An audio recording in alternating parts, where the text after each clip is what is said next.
મારું પણ એક મૂવી આવવાનું છે મલ્લુ મારી મૂવી એનું નામ છે અને હું તમને જોઉં ને તો ભગવાન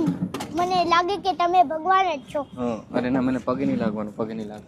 આજે મેં તમારું મૂવી જોયું તમે બહુ મસ્ત એક્ટિંગ કરી હતી અને તમારી જે મૂવીમાં જે સ્માઈલ હતી ને એ કૃષ્ણ ભગવાન જેવી જ લાગતી હતી મૂવીમાં તને શું ગમ્યું વધારે તને કયો સીન વધારે ગમ્યો મને તો બોલો બહુ ગમ્યો તમે ખબર છે ગાયો જ્યારે જે કરણભાઈ ફસેલા હતા તે તમે ગાયોને એમ કહેતા હતા કે હા હું આવું બેટા આવું અને શીખવા શું મળ્યું તને ફિલ્મમાંથી બહુ જ ખુશી થઈ અને મને શીખવા એ મળ્યું કે ભગવાન ગમે એ રીતે આવે છે જેમ કે તમે મિત્રના રૂપે મળ્યા છો કરણભાઈને એમ અને આ ધરતીમાં ભગવાન એડજસ્ટ કરે પણ છે સરસ ઓલ ધ બેસ્ટ